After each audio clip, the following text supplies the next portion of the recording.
All right, now we get to our conversation where we are talking about investing in a home, where we are looking at some of the factors that you need to consider when you're trying to own a home. And joining me is Daniela Nyakuraya, who is a housing unit manager at Safaricom Investment Corporation. Thank you so much for joining us on business today. Thank you so much, Nyakundi, for having us. All right, so let's get to the conversation, right into it. Let's start with a SACCO and a corporation. First of all, you're a Safaricom Investment Corporation. Just explain to us what this means, and then now we can at least understand what is the difference between a SACCO and a corporation.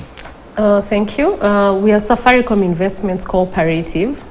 So how that came about is that there were some Safaricom employees, they had a bit of money, they wanted to save and invest in something, so they came up with the investment cooperative. So that's how we have Safaricom Investment Cooperative. We deal with land, housing products, and other investment products. But the difference now between a SACCO and an investment cooperative is that a SACCO is a savings and credit organization. So it's a savings and credit cooperative. So they are limited because initially they were both the same, yeah? But then they had instances where people bought land, and the SACCOs bought land for their members, and a lot of money for their members was lost in that. And the basic reason why SACCOs exist is to lend credit and to also help people save. So there was a regulation body put in, it's called SASRA. So it was put in to ensure that SACCOs do what they're supposed to do. If then they want an investment arm, it's a different arm called an investment cooperative. So that's the difference essentially between a SACCO and a cooperative, and an investment cooperative. So if you want to invest, you're better off in the investment cooperative, but a SACCO gives you access to microfinancial solutions. So when we look at a SACCO and a cooperative, what is the most, why would I want to just say, okay, I'm going with a cooperative instead of a SACCO? Oh, the investment cooperative, maybe we would have to have the word investment cooperative because both are cooperatives. Yeah, the investment cooperative allows you to do that, just that, invest. Okay. So it can allow you to buy land. SACCOs don't do that. SACCOs are you save and you get credit. So you save and you get a loan.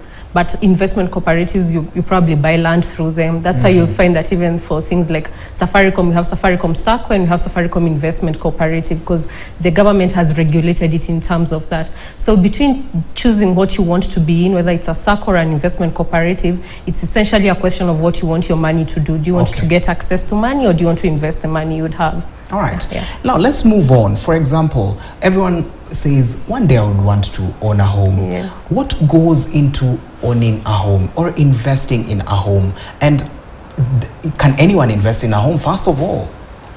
Can anyone invest in a home? That's a home. I think anyone can invest in a home because it just is a matter of you knowing what you can afford to invest in and then making that work for you. But essentially the factors to consider when you want to buy or to invest in a home would be things like, first of all, the location. What do you want? Where do you want this house to be? What do you want it to do for you? If you're maybe taking it as an investment product, then you want to look for somewhere where there's a lot of traffic, people looking for houses to rent. If you want it to be your own home to live in, then maybe you're looking at things like proximity to schools for your kids, proximity to hospitals, social amenities like malls, roads, infrastructure, security, such things. So those are the key factors you'd want to consider.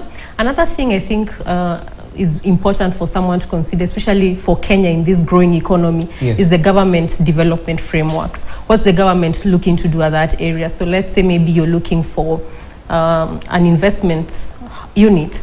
Let's say you're looking at areas around Nairobi. So is the government doing roads there? Is it doing power? Is it doing water? Because this, of course, open up the area to more developments and to more returns for you as an investor. Yes. All right. And also, let us look at also some of the requirements that maybe someone needs in order for them to own a home for themselves. For example, let's look at even personal. You want your own home.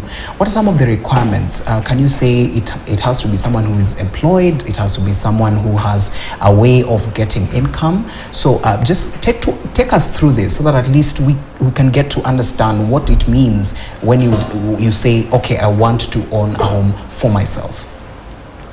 I think the first one would be land or access to land, basically. And this can be in terms of it's very flexible also in a way. There are those who have access to land, it may be ancestral. Yes. There are those who want to buy. There are those who want someone to buy and build for themselves. There are those maybe who want to buy a built house. So the first one is access to land, access to the product that you want. And I think another thing you need to be very sure about, especially if it's not a field.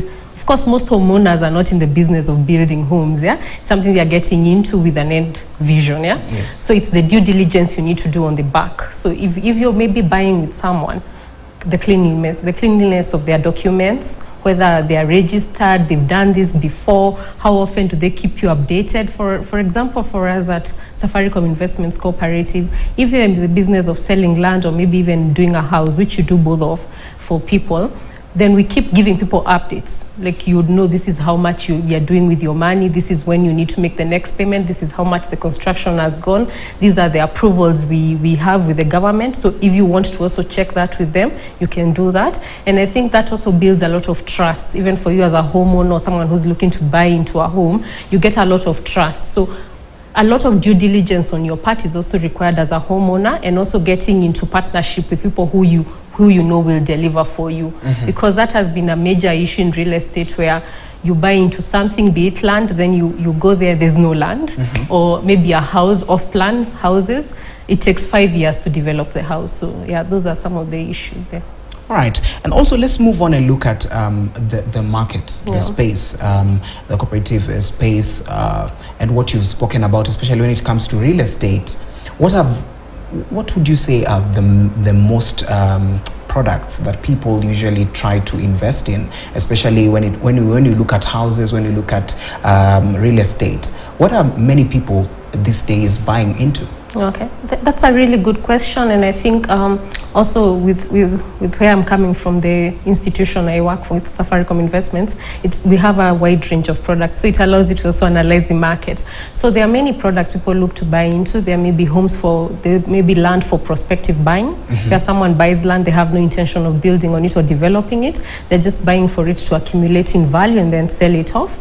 Then there is land for building, and then there's also houses for both. So there's houses, they buy houses for owning, for living in, and houses as an investment product. Nowadays we have products like Airbnb, people come for short stays. If you're in a high place, if a place with high traffic, you want someone, like if they are coming to visit the country for 2 weeks, they can stay at your place. So those are some of the products that move a lot in the real estate market.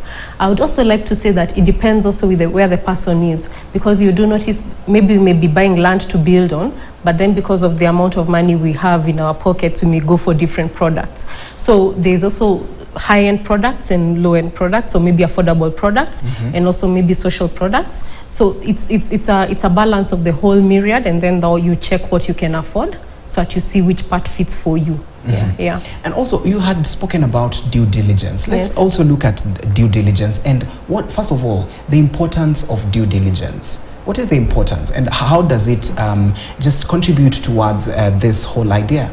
The importance of due diligence as a buyer or someone who's looking to invest is just to make sure that your money is secure. What you're investing is secure, that you'll actually get the benefits for it. So it's a very important practice, and I think it's a practice that Kenyans have now had to go back and do because of the issues we've faced in real estate. Initially, maybe if someone came and told you they have a piece of land somewhere, you just buy it on the trust, yeah? But then we've had a lot of erosion of that trust. So it's now necessary for the buyer to do some background check, yeah? So some of the things you'd need to do in due diligence are, of course, check the title. If you're buying land or if you're buying a house, make sure that it actually exists, that property. And then, of course, things like land search, that it exists and it belongs to that person. Things like statutory approvals. Are they allowed to actually do this thing that they are doing? Are they allowed to divide the land in these ways that they are dividing? Because you may get into a situation where you find yourself, you've bought the land, you've built on it, and then the government is telling you this land can't be like in eighths or quarters. So you're losing a lot. So a lot of due diligence is also on part of the buyer to just make sure they're securing their money. If then you've gotten into an agreement with these people that you're buying with, then it's also good to continue the due diligence. Make sure that if you're depositing money for a product that you haven't yet received, that you're getting frequent updates. that, oh, your money has gone up to this far, this is how much you're doing, we're going to deliver this for you in this time, so that you're also secure in your payments, in your investment. Yes. You do notice that also a lot of money coming to Kenya is coming from the diaspora market. These are people who don't have the capability right now to like come into your office and check where's my land. Yeah. So it's a lot of, before they invest, they do a lot of due diligence that you're actually going to deliver, and then you keep updating them also that you're going to deliver. Yeah. And you have spoken about land. Let us also look at the aspect of land. When people are buying land, the spaces that we usually get, especially, you can't get land where you would want it to be. Mostly you get land in far-flung areas where there's really not much development happening. So would you advise someone to do that? And also, what goes behind, especially when it comes to now buying land in an area where it is not developed, but you still trust that it's going to develop maybe in some years to come. So how do you convince someone and tell them, okay, this area is a good area, and do you even do background checks to look at that area and how it's going to be maybe in the coming years? Is it an area that is going to develop? Thank you. Yeah, I think that's something that even as a buyer, as a seller, you have to do for your clients, because you want to ensure that they get some returns out of what they are putting in. So even for us, when we are looking for land to sell out, we also check what has been happening around the neighborhood, what developments have happened, what are the neighbors doing with their pieces of land.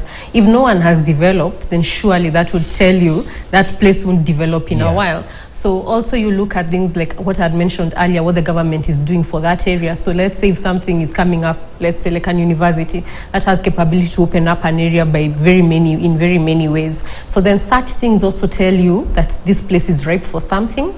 In terms of you buying land that may look a little way in the distance of developing, then maybe you can look for things like infrastructure. What would be the easiest way for you to cut the time between now and the government actually building a road? Do you need to build an access road? Do you need to get solar panels? For things that would make your land profitable. And also, let us also look at some of the challenges that you've been able to encounter with customers who are trying to buy homes. What are the common challenges that you usually face when someone comes to you and they want to? What are some of the challenges, and how do you think this going forward, someone who comes can make sure that they don't fall into the same challenge? I think one of the biggest challenges in Kenya in the real estate market is trust, because people have been getting shortchanged on what they bought into versus what they believe. So one of the things we've been really working on is building trust with our buyers and our partners, that we make sure we deliver what we said we'll deliver on time. The other thing may be someone understanding the product that you're trying to give to them. Yes. So maybe at times people, especially when you're in the real estate business, people ask, is this house really worth that much? But then when you break it down to someone what goes into it, they also get trust that they're going to get something out of it. Because when I tell you maybe I'm selling you a 2-bedroom at 6.5, like what we have in Rwaka, then someone asks, 6.5 is so much money, but you do understand it's a ready house. All you're going to do is your furniture. We've got a new water, infrastructure, everything else is done for that house. And for that area, if then you calculate your investment yields, you'll find that it's going to give you some percentage of return. So such things also help to give comfort to the buyer or to the investor that they're actually putting their money in something that's worth it. All right, and also let's move on and look at financing options. Are there financing options for someone who would want to buy a home? Yeah, the government is doing a lot in that, especially because of the affordable housing agenda that's coming up, that we need to give Kenyans decent housing. So other than the normal bank mortgages, there's something else the government has come with that is called, it's a refinanced mortgage. So it's called KMRC, it's Kenya Mortgage Refinancing Company, where the government is using SACCOs, because SACCOs have the money, as I had said. Then if you want to buy a house, you can save with the SACCO and you're eligible for a mortgage that's at a cheaper price. So the cap right now has been put at 8 million for Kenyans. So anything between zero, of course there's no house at zero, 0 to 8 million, you can be financed using that. So yeah, there have been a lot of financing options, and of course now there's the normal bank loans where you can just approach a bank, get a loan and buy a house, or get a mortgage and buy a house. Yeah. Yeah. And also now in this financing, what is the eligibility? Is there an eligibility criteria that is used, or is just anyone who comes and they want to get financing, they just get? Take us through the eligibility. It depends on the product you're looking for, but of course there's an eligibility criteria they use. Yeah, of course having a sustainable source of income really helps, because that gives security to the person who's giving you the money that you'll actually be able to pay. Another thing they ask for, which is very crucial, is the real house. So they don't insure, or they don't finance against an off plan. So what they would do is they would ask you to get an undertaking with them, like an arrangement that if this house is going to be complete by July, then we will give you the money at July. So that also the financier is comfortable that it's against a particular asset, which is very normal. But beyond that, I think the government is also opening it up for the informal sector, that even though you don't have like a regular salary coming in, if you have some regular amount of money coming in, like what they are doing with Boma Yangu, then you're eligible for some house and also a financing option on that. Yeah. So is there a difference when someone is buying a home for rent, and also buying a home to live in, especially for themselves, and which is not for rent? Just take us through this so that at least the customers can understand what this is all about, when you're buying a home for rent and when you're buying a home for yourself. Yeah, of course there's a great difference, and I think it's even when you're buying a home for yourself to live in, it's a very emotional decision as well. So it's something visionary for your family. Yeah? So you're looking at things like, will my kids have good schools next to them? Is it so far away from our workplaces? So you center your decision around what's around you and how your family is at that point, security wise, what you want to be doing for the weekends, if you want your kids to join maybe sports clubs. So you want something that's near there. When you're buying something to invest in, then you're looking at it more as a product. So it's something you want to market, and you don't want to market it so much so that you're able to get some return from it. So you're looking at areas maybe with high traffic, so that you get tenants coming in. You're looking at areas with maybe young people, universities, because these ones are a sure bet. And then of course there's something in Kenya called, you should always, if you're buying to rent, you should just be one matatu away from town.